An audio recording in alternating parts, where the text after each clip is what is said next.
어느 날 냉장고 문이 딸깍하고 열렸습니다. 부른 적도 부탁한 적도 없습니다. 소파에는 누군가가 다리를 꼰 채 앉아 있고 TV 리모컨은 이미 그 사람 손에 쥐어져 있습니다. 거실 한가운데에는 방금 꺼낸 물김치가 놓여 있고 그 옆엔 이 집 진짜 편하다는 말이 들려옵니다. 처음엔 좋았습니다. 함께 웃고 이야기하고 따뜻한 차를 나눴습니다. 하지만 시간이 지날수록 그 웃음이 무게로 바뀌었습니다. 그때 깨달았습니다. 초대한 건 사람 한 명이었지만 내 평온까지 함께 내어준 셈이었다는 것을. 사람을 집에 초대하는 일은 단순한 만남이 아닙니다. 누군가를 내 삶의 아주 깊은 곳까지 들여보내는 행위입니다. 문을 여는 순간 그 사람은 우리 집만이 아니라 우리 하루의 흐름, 생각의 결, 그리고 마음의 결까지 마주하게 됩니다. 그래서 초대란 참 따뜻하고도 조심스러운 일입니다. 하지만 그 따뜻함이 경계 없이 흘러가면 예상치 못한 파도가 밀려들 수 있습니다. 괜히 말을 꺼낸 게 아닌가, 괜히 웃은 게 아닌가, 괜히 초대한 게 아닌가 싶은 순간이 다가오기도 합니다.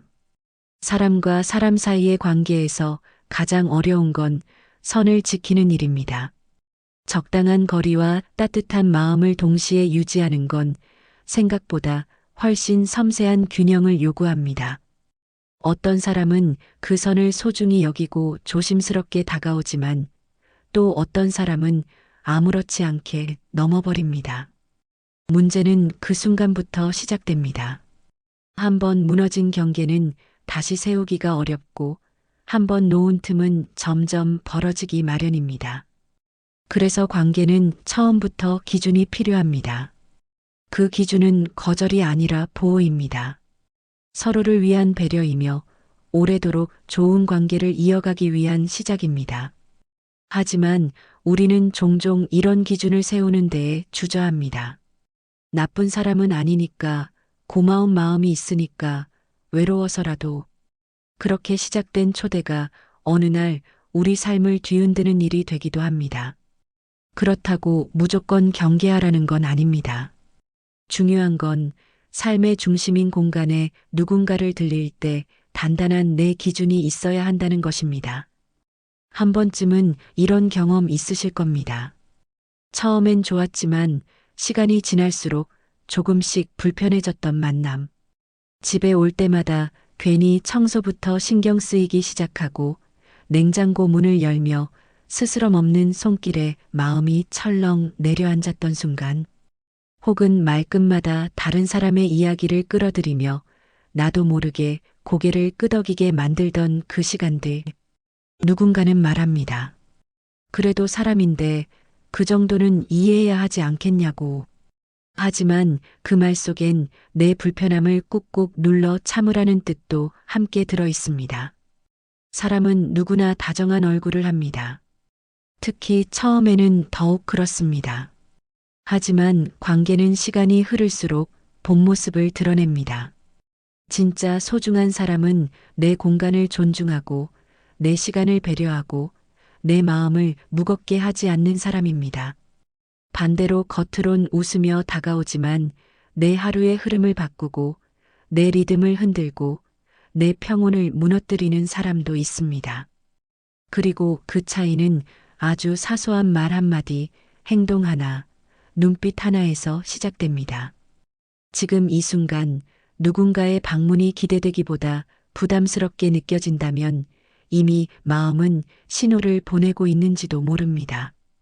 처음에는 괜찮았지만 지금은 괜찮지 않은 것, 처음엔 호의였지만 지금은 허용이 된 것, 그리고 그 사이에서 내가 점점 작아지고 있다는 느낌.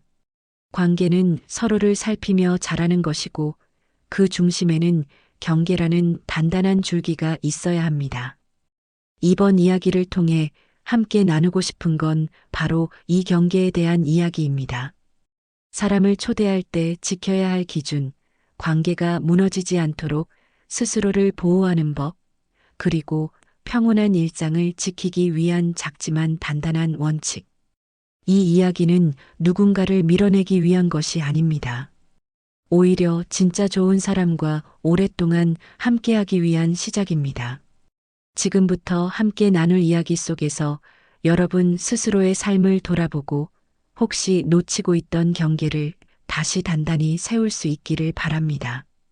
그리고 여러분의 공간이 다시금 평온과 안정을 주는 자리로 회복되길 바라는 마음으로 시작합니다.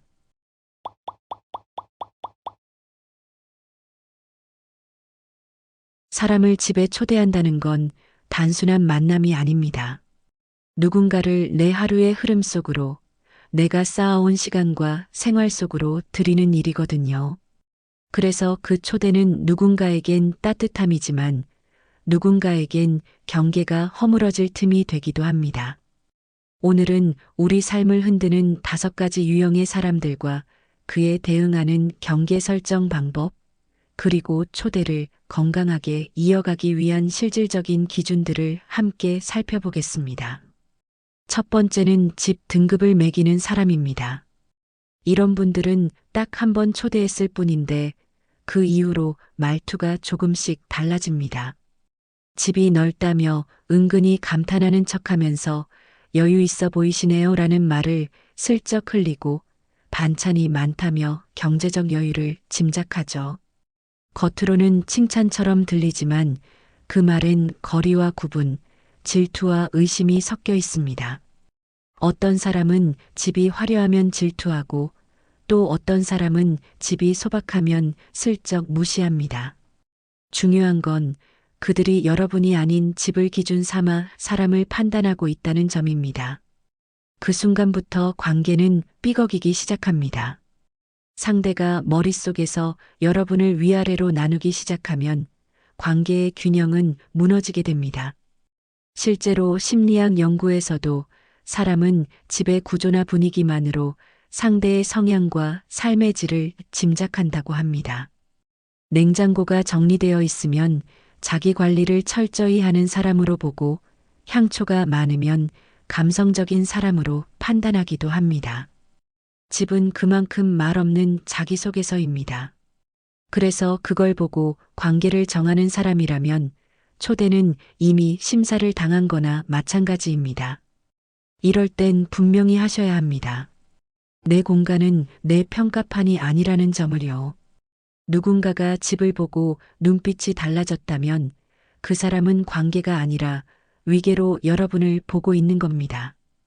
그 눈빛이 느껴졌다면 관계는 현관문에서 마무리하는 게 좋습니다. 두 번째는 눌러앉는 사람입니다. 처음엔 커피 한 잔 마시러 왔지만 어느새 소파에 눕고 TV를 켜고 심지어 양말을 벗고 발을 올리는 사람. 냉장고 문을 열고 물김치를 꺼내 마시며 이 집이 제일 편해라는 말을 아무렇지 않게 합니다. 이 사람은 손님이 아닙니다. 생활 침입자죠. 한번 초대한 것을 허락으로 오해한 채 경계를 넘나드는 행동을 반복합니다. 하루 이틀 오던 사람이 매일 오고 어느 날은 여러분보다 먼저 문을 열고 들어올 기세입니다. 그리고 여러분이 안 보이면 문자를 보내고 왜 전화를 안 받냐고 따지기도 합니다. 여기서 무서운 건 초대한 사람이 나인데 왜 내가 눈치를 보게 되는가 하는 점입니다. 불편하지만 말은 못하고 피곤하지만 거절하지 못하는 상황. 바로 이 지점이 생활 침입의 시작입니다. 철학자 쇼펜하우어는 이런 말을 했습니다. 어떤 사람은 존재만으로도 우리의 평온을 침범한다고요. 이럴 땐 정중하지만 분명히 말해야 합니다. 요즘 혼자 있는 시간이 꼭 필요해서요. 자주 오시니까 솔직히 조금 피곤해요. 예의를 지키되 경계를 분명히 하는 말입니다. 말은 부드럽게, 메시지는 단호하게 전하셔야 합니다. 초대는 선물이지 통행권이 아닙니다. 한 번의 호의가 오해로 남지 않도록 기준을 미리 정해두는 게 좋습니다. 세 번째는 말이 긴 사람입니다. 남 얘기를 시시콜콜 꺼내며 친근한 척 다가오지만 결국은 그 수다가 소문이 되고 이름이 붙고 기사처럼 퍼지는 사람이죠. 이런 사람의 특징은 자기 이야기는 하지 않으면서 남 이야기는 빠짐없이 전한다는 겁니다. 말의 시작은 난 잘 모르는 대로 시작하지만 그 사이에 다 퍼뜨립니다. 그리고 정작 책임은 지지 않습니다. 그 얘기를 내가 만들었겠어? 난 그냥 들은 얘기한 거야 하며 발을 빼버립니다. 하지만 피해는 여러분에게 돌아옵니다. 아파트, 경로당, 교회, 요양시설 같은 공동체 안에서는 특히 더 위험합니다. 한마디 말이 가스처럼 퍼져 어느 날 여러분의 이름까지 뒤섞여 버립니다. 이런 사람 옆에서는 절대 고개를 끄덕이지 마세요. 웃지도 마세요. 반응하는 순간 그 말은 여러분의 입으로 옮겨집니다. 철학자 플라톤은 입을 단정히 다스릴 줄 아는 자가 인격을 지킨다고 했습니다. 말 많은 사람보다 말을 가릴 줄 아는 사람을 곁에 두셔야 합니다. 내 말이 아니어도 그 사람 옆에 있는 것만으로도 공범이 되는 사회니까요. 그래서 말보다 태도가 중요합니다. 네 번째는 정을 빙자해 지갑을 열게 하는 사람입니다. 형님이니까 알려드리는 거예요. 가족 같아서 드리는 말이에요라는 말을 앞세우며 투자, 건강식품 후원, 기부 이야기를 꺼내죠. 처음엔 포장이 좋습니다. 믿음, 정, 기회라는 단어로 감정을 흔들어요. 하지만 핵심은 하나입니다. 지금 지갑을 열라는 뜻입니다. 진짜 가족 같은 사람은 돈 얘기부터 꺼내지 않습니다. 오히려 조심하죠. 돈이 끼는 순간 관계가 무너질 수 있다는 걸 알기 때문입니다. 하지만 이 사람은 다릅니다. 여러분의 재산, 나이, 생활 방식까지 이미 계산을 끝낸 상태에서 접근합니다. 연구에 따르면 노년층 투자 사기의 대부분이 지인 추천이나 종교 공동체를 통해 이뤄졌다고 합니다. 관계를 앞세워 거래를 시작한 거죠. 그리고 피해자는 대부분 이렇게 말합니다. 그 사람이 그렇게까지 할 줄은 몰랐어요. 마음이 움직이기 전에 경계를 세워야 합니다. 감정적인 설득에는 단호한 한마디면 충분합니다. 관계는 돈이 오가기 시작하는 순간 거래로 바뀝니다. 거래는 실패해도 되지만 관계는 무너지면 되돌릴 수 없기 때문입니다. 다섯 번째는 감정에 기대는 사람입니다. 요즘 너무 힘들어서요라는 말로 시작해 손을 내밀고 그 손을 절대 놓지 않는 사람. 말은 위로를 구하는 것 같지만 결국 여러분의 마음을 소진시키는 방향으로 흘러갑니다. 전화는 밤늦게, 이야기는 늘 무겁고 부정적이며 만남은 눈물과 한숨으로 채워집니다. 그리고 여러분이 조금이라도 피하려 하면 그럼 나 혼자 어떻게 살라고요? 라는 말이 돌아옵니다. 이쯤 되면 위로가 아니라 감정의 인질이 된 겁니다. 도와주려는 마음이 결코 나쁜 건 아니지만 그게 한 방향일 땐 착취입니다. 심리학자 케나이는 이렇게 말합니다. 감정을 이용하는 사람은 자기 외로움을 해결하지 못하고 타인의 에너지만 소진시킨다고요. 마음은 나눌수록 따뜻해져야 하는데 여러분만 계속 주고 있다면 그건 나눔이 아니라 소진입니다. 이럴 땐 딱 이렇게 말하셔야 합니다. 도와드리고 싶은 마음은 있지만 저도 지치기 시작했어요. 감당할 수 있는 한계가 있어요. 감정에도 경계가 필요합니다. 관계는 함께 걸어가는 것이지 한 사람이 업혀가는 게 아니거든요. 이 5가지 유형의 사람들, 겉으로는 다정하고 따뜻해 보일 수 있습니다. 하지만 그 안에는 여러분의 시간, 감정, 에너지, 평온을 서서히 갉아먹는 요소가 숨어 있습니다. 그래서 초대의 기준은 정이 아니라 경계로 세워야 합니다. 그리고 그 경계는 가까운 사람일수록 더 분명하게 드러내야 합니다. 관계를 오래가게 하는 건 다정함이 아니라 기준입니다. 그렇다면 어떻게 하면 건강하고 단단한 초대를 이어갈 수 있을까요? 그 솔루션을 함께 살펴보겠습니다. 첫 번째 기준은 집은 나만의 성이라는 인식을 먼저 가지는 것입니다. 공간은 단순히 벽과 가구의 조합이 아니라 여러분의 삶의 방식과 리듬이 담긴 사적인 장소입니다. 누구나 들락날락할 수 있는 공간이 아니라는 걸 스스로 인지하고 있어야 남에게도 그 경계를 자연스럽게 보여줄 수 있습니다. 나는 원래 집에 사람을 잘 안 들여요라는 말 한마디를 미리 흘려두는 것만으로도 관계의 기대치를 조절할 수 있습니다. 처음엔 어색하더라도 이런 말은 오히려 상대방에게 여러분의 삶을 존중하게 만드는 시작이 됩니다. 쇼펜하우어는 말했습니다. 누구에게나 문을 여는 사람은 결국 누구에게도 존중받지 못한다고요. 경계는 멀어지기 위한 장벽이 아니라 서로를 지켜주는 울타리입니다. 두 번째 기준은 초대는 단 한 번 격식 있게 하라는 원칙입니다. 처음부터 정성을 다한 단 한 번의 초대는 말보다 강한 메시지를 전합니다. 너무 편하지 않은 복장, 준비된 다과, 적절한 조명과 음악, 그리고 거실까지만 허용하는 동선은 상대방에게 이 집이 누구에게나 열려있는 공간이 아니라는 점을 분명하게 인식시켜 줍니다. 사람은 처음 만나는 공간에서 가장 많은 인상을 받고 그 인상은 이후 관계의 방향을 결정짓습니다. 그래서 첫 초대는 단순한 환영이 아니라 관계의 경계를 그리는 행위입니다. 단 한 번의 초대이기에 오히려 더 정중하고 격식 있게 대접하는 것이 중요합니다.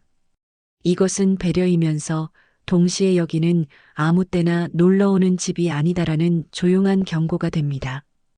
반복되는 초대는 언제든 찾아와도 괜찮다는 암묵적 허용이 되지만 단 한 번의 격식 있는 초대는 적당한 거리와 신뢰를 동시에 만들어줍니다. 세 번째 기준은 공간의 정리와 분위기로 무언의 메시지를 전달하는 것입니다. 집안이 잘 정돈되어 있고 물건 하나하나가 제자리에 있는 공간에서는 사람도 자연스레 조심스러워집니다. 반대로 물건이 여기저기 널려 있고 일상적인 생활 흔적이 그대로 노출되어 있다면 방문객은 그 공간을 자신이 마음대로 드나들 수 있는 곳으로 인식하게 됩니다. 하버드대 심리학 연구에 따르면 정돈된 공간에서는 타인의 행동이 절제되고 무질서한 공간에서는 경계가 쉽게 무너진다는 결과가 있습니다. 공간의 분위기는 말하지 않아도 메시지를 전달합니다. 사진 하나, 책 한 권, 향기 하나가 이 집이 소중한 삶의 중심이라는 것을 느끼게 합니다. 공간의 정리는 단순한 깔끔함을 넘어서 그 집의 주인이 얼마나 자기 삶을 존중하고 지키고 있는지를 보여주는 조용한 언어입니다. 네 번째 기준은 거절의 언어를 미리 준비해 두는 것입니다. 우리는 거절이 서툴러서 관계가 망가질까 두려워 종종 억지로 상황을 받아들이곤 합니다. 하지만 준비된 거절은 오히려 관계를 지키는 힘이 됩니다. 이번 주는 혼자 있고 싶어서요. 요즘은 밖에서 만나는 게 더 편하더라고요처럼 미리 생각해 둔 말은 상대방에게도 부담을 주지 않으면서 여러분의 의사를 분명히 전달할 수 있습니다. 막상 그 순간이 되면 당황해서 얼버무리기 쉽기 때문에 평소에 거절의 문장을 연습해 두는 것이 중요합니다. 미국 철학자 에머슨은 말했습니다. 진짜 자유란 내가 받아들이지 않아도 되는 것을 명확히 아는 것이다라고요. 내가 원하지 않는 것을 하지 않아도 된다는 감각, 그것이 바로 관계의 건강함을 지켜주는 힘입니다. 다섯 번째 기준은 집보다 깊은 관계는 집 밖에서 쌓는다는 점입니다. 가까워지고 싶은 사람에게 꼭 집으로 초대하지 않아도 카페에서의 짧은 대화, 공원 벤치에서 나누는 차 한 잔, 전화 통화 한 번이 오히려 더 큰 의미가 될 수 있습니다. 집은 휴식과 회복의 공간이어야 하며 누군가를 위해 늘 준비되어 있어야 하는 부담의 장소가 되어서는 안 됩니다. 진짜 좋은 관계는 공간보다 마음에서 비롯되며 거리가 오히려 배려가 될 수 있습니다. 프랑스 철학자 알랭드 보통은 말했습니다. 좋은 관계는 거리에서 피어난다고요. 적당한 거리, 적당한 시간, 그리고 적당한 정성. 이 세 가지가 모일 때 관계는 오래 갑니다. 이 5가지 기준은 사람을 밀어내기 위한 것이 아니라 진짜 좋은 사람과 오래 가기 위한 정리입니다. 기준이 있기에 경계가 생기고 그 경계 위에서 신뢰가 자랍니다. 초대는 따뜻하지만 분명한 경계 위에 있을 때 비로소 관계를 지키는 힘이 됩니다. 살다 보면 사람과 사람 사이에 꼭 말로 하지 않아도 느껴지는 선이라는 게 있습니다. 그 선이 흐려질 때 우리는 종종 당황하고 상처받고 때로는 후회하게 됩니다. 이번 이야기를 통해 그 선, 즉 삶의 경계와 초대의 기준에 대해 다시 한번 생각해 보게 되셨을 것입니다. 초대는 단순히 문을 열고 누군가를 들이는 일이 아닙니다. 그 안에는 나의 시간, 나의 감정, 나의 일상까지 담겨 있기 때문입니다. 그래서 그 문턱을 넘는다는 건 단지 손님이 들어오는 것이 아니라 내 삶 깊숙이 그 사람이 들어온다는 뜻입니다. 그리고 그로 인해 내 안의 평온이 흔들릴 수도 있다는 사실을 우리는 종종 너무 늦게 깨닫게 됩니다.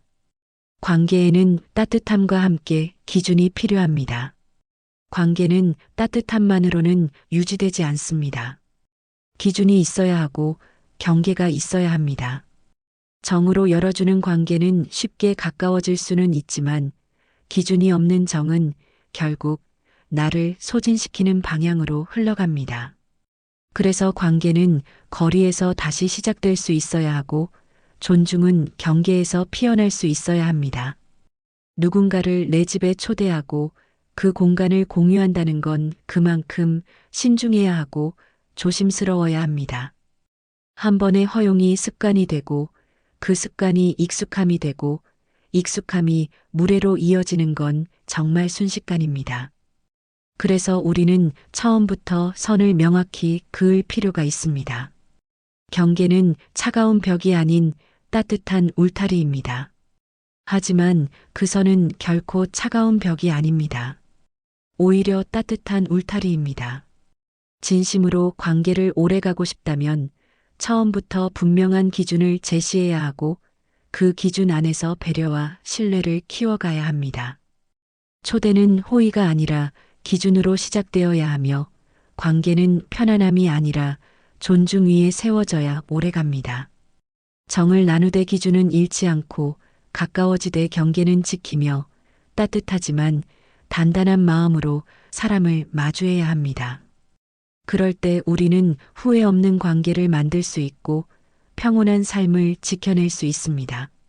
지금 이 순간에도 누군가의 방문이 기대보다 부담으로 느껴진다면 그건 여러분의 삶이 신호를 보내고 있는 것입니다. 너무 늦기 전에, 너무 깊이 들어오기 전에 그 신호를 따르시길 바랍니다.